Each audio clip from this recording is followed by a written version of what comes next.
Some words in Scripture are just beautiful. But then there are other words, ones that have this quiet power to completely change how you face everything: loss, death, your whole future. Let's dive into one of those promises right now. So, picture this. Jesus is looking at his disciples, and these guys, they're confused, they're scared, and their whole world is about to just fall apart around them. And into that moment, he says something that, well, it sounds almost impossible to believe. See, to really get the weight of this, you have to understand the moment. This wasn't some happy, peaceful teaching on a sunny afternoon. No, this was spoken right in the shadow of betrayal. It was said in those last, quiet hours, right before unspeakable suffering. In that quiet right before the storm of the cross, Jesus knew their hearts were just about to break. So what did he do? He didn't promise them an escape from the pain. He promised them a future beyond the pain. And that's a huge difference. And this promise, it was spoken into a world that was just so fragile.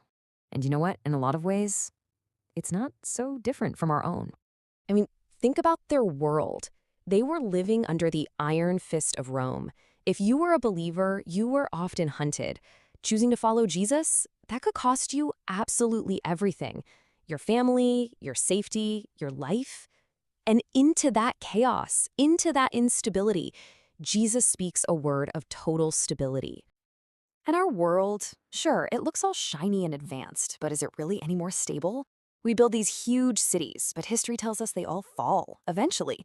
We create these incredibly complex systems, financial, political, but we see them collapse. We even build these identities for ourselves, but they shift, they change, they're not permanent. So, in the middle of all this instability, what's the anchor? Where do you find something solid? Well, it's hidden in the deeper meaning of what Jesus was actually promising. And this is where we get to this incredible, kind of forgotten truth.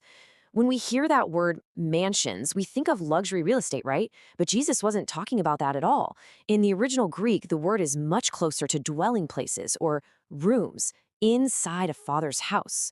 It's the difference between checking into a hotel for a weekend and coming home to a place where you belong. It's a promise of permanent family belonging.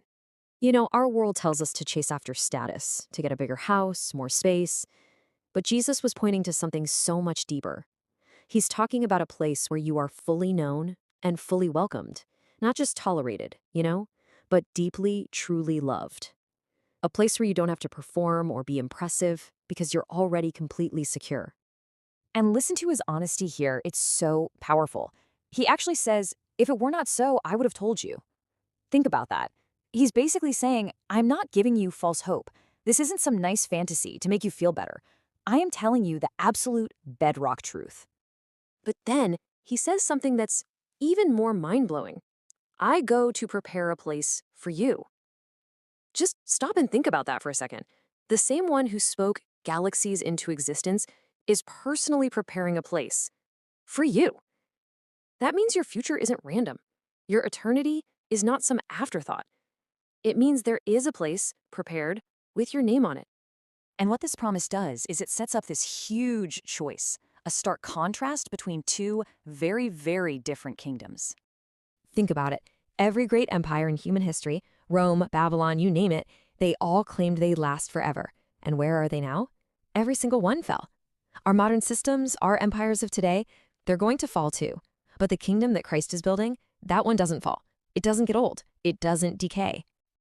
Okay, so this huge cosmic reality, it brings us right down to a really personal crossroad. It forces us to ask, where is my true home? And this leads to a question that might feel a little uncomfortable, but it's so important. If this world, with all of its brokenness, all its pain, if it feels completely like home to you, is it possible that maybe, just maybe, our hearts aren't really longing for the one that Christ is preparing? But what if you feel a little out of place here? What if you have that nagging ache inside that you just don't quite belong? Maybe that feeling isn't a flaw. Maybe it's a kind of spiritual memory, a little reminder that you are actually made for a different kingdom, a lasting one. And not longing, it points us to the final and most crucial piece of this whole promise. See, Jesus didn't just say he'd prepare a place. He said he is the way to that place. He's not just the architect of our eternal home, he is the door. So, this all brings us to a few critical questions for you and me. First, what are you building your hope on? Is it built on things you can keep in this life, your stuff, your status, your comfort, or is it built on the one thing you can never, ever lose? And second, how are you living? Are you living like this world is the final destination, the permanent address? Or are you living like you're just passing through on the way to your real home? And one last one, why are you following Christ? Is it mainly for a more comfortable life right now? Or is it for a kingdom and a king that will last forever? Because here's the secret. In the end, the place isn't the real treasure. Jesus is. The mansions aren't the ultimate reward. The Father waiting to welcome you home. He is. So yeah, Jesus is preparing a place, that's a fact. The real question isn't whether that place is real or not. The real question is this: where does your heart belong? Does it belong to this world that is passing away, or to the kingdom that is coming?